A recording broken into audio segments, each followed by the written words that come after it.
Hello, আসসালামু আলাইকুম। আমি ফাইনালি এসে পৌঁছেছি ইয়াতে সাভার ডিওএইচএসের বাসায়।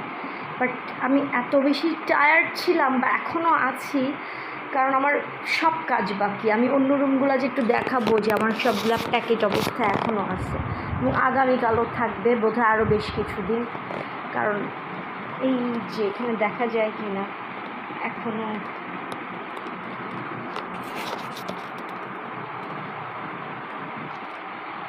দেখা যাচ্ছে জানি না এখনও। এটা আপাতত আমার বেডরুম। এখানে পিছনে একটা দরজার পিছনে একটা প্লাস্টিকের কাভার দেওয়া আছে, মানে হ্যাঙ্গারের মতো, যেখানে আমি আমার কাপড় চোপড়গুলো রাখতে পারছি।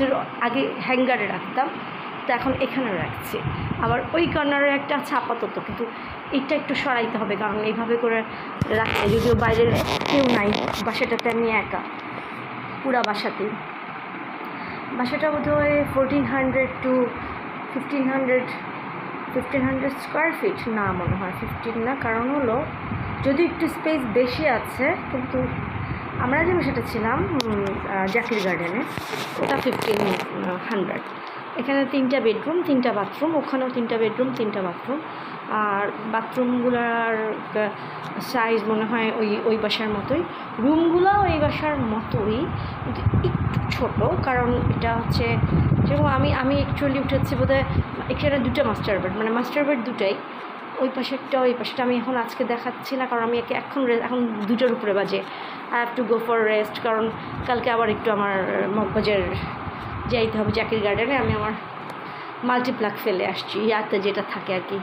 অনেক সবগুলো 3-4টা ছিল, সবই এনেছি, কিন্তু যেটা দিয়ে আমি আমার ফ্রিজ চালাতাম আর মাইক্রোওভেন চালাতাম ওটা নিয়ে আসি, কারণ ওটা আবার আরেকটা কাজে লাগবে। এখানে হিউজ সুইচ, প্রত্যেকটা রুমে 2টা থেকে 3টা করে পয়েন্ট আছে, মানে এসির পয়েন্ট ছাড়াই 2টা করে 3টে। ওই বাসাতেও ছিল, কিন্তু ওই বাসাগুলো এমন জায়গায় ছিল যে সবগুলা নেওয়া যেত না। 2টা ছিল বেসিক্যালি, আমি একটা তৈরি করছি, কিন্তু এই বাসায় খুব সম্ভবত, আই এম নট শিওর, 3টা খুব সম্ভবত। তো আরেকটা কি আছে কি না, 3টা শিওর না, 2টা, 1টা 2টা, হ্যাঁ 3টা, এখানে 3টা পয়েন্ট, 3টা 4টা 5টা পয়েন্ট এখানে। বাট 5টা পয়েন্ট থাকার পরেও টেলিভিশনের পয়েন্ট আছে, এখানে একটা আছে যাতে এখানে ওয়ালে সেট করা যায়। মানে বাসার ইয়েটা খুবই ভালো। বাট ওয়াশরুম আমি চেক করি না, কারণ আমি এখন ওয়াশরুমে যাই নাই। বাট যদি যাইও, এখানে দেখলাম যে বাথরুম ফিটিংস দিয়েছে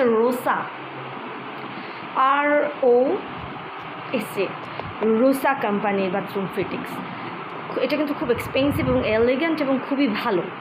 বাট দ্য থিং ইজ, আমি জানি না বাথরুম ফিটিংস দিয়ে মানুষ অ্যাকচুয়ালি কী মিন করে বা মিন করতে চায়, বা যে কোনো, নট অনলি বাথরুম। এই যে আমি একটা সোফাতে ঘুমাই, এটা আমি আগে কখনোভাবে দেখাতে পারি নাই। আমি একটা সিঙ্গেল সোফায় ঘুমাচ্ছি 2016 থেকে। এটা অর্ডার দিয়ে এনেছিলাম, বেশি টাকা দেয় নাই। বাট যেই টাকাটা নিয়েছিল সেই টাকাতে আমি এখন আর এই সোফা কিনতে পারবো না, এই জন্য এটা আমি বিক্রি করছি না। এটাতে রেক্সিনটা ছিঁড়ে গেছে, আমি আর এটা চেঞ্জ করবো, বাট কবে করবো জানি না, কারণ আমার হাতে টাকা পয়সা একদমই নেই। এই বাসার অ্যাডভান্স দিয়ে আবার আগামী মাসে টাকা ফ্ল্যাট ভাড়া দিতে হবে, ওটার জন্য রাখার জন্য আর অনেক কিছু টুকিটাকি কিনতে হতেছে। যেরকম কিনতে হচ্ছে,